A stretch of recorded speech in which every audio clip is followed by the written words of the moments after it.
Иако законската толеранција за сообраќајни прекршоци, регистрирани преку камерите во безбеден град се зголемува, високата будност за избегнување казни предизвика редици во главниот град. Дури и на секој семафор, штом почне да трепка зеленото светло, возачите запираат. Постарите автомобили кои немаат дигитални мерачи возат дури и побавно од 30 км на час, иако ограничувањето на брзината во Скопје е 50 км на час.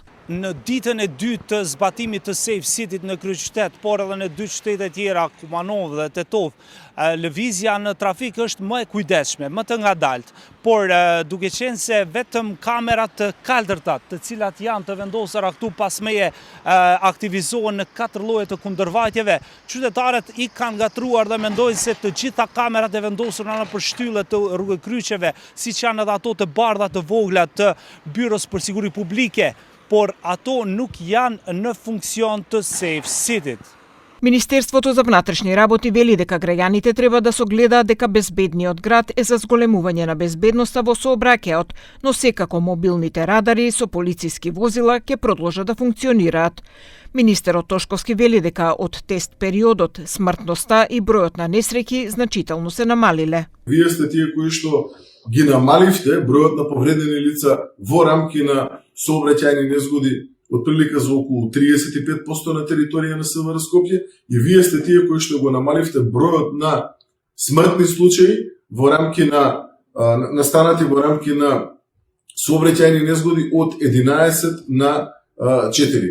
Ве честитам за сето ова со имплементирање на овој проект. И еве од првиот ден, од првите неколку сати во рамки на неговото имплементирање, покажуваме дека сме можеле европските вредности да ги имплементираме во Македонија и сме можеле да покажеме еден поинаков пристап за разлика од претходно. Ви честитам од срце. Со новата регулатива што стапи на сила од вчера се пресметува толеранција од 12% од ограничувањето на брзината. Прописот што беше утврден во надлежност на Министерството за енергетика од страна на Бирото за метрологија наведува дека ако возите возило каде што има знак од 30 км на час при брзина од 36 км на час, камерата нема да ве сними за сообраќаен прекршок, но ќе ве сними ако се движите од 37 км и повеќе.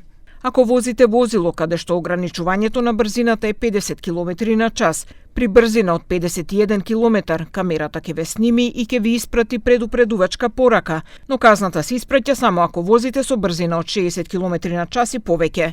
Таму каде што имаме ограничување од 100 км на час до 130 км на час, камерата ќе ве идентификува со толеранција од 12 км на час. Значи при 100 км радарскиот блиц се активира, при 113 км и повеќе.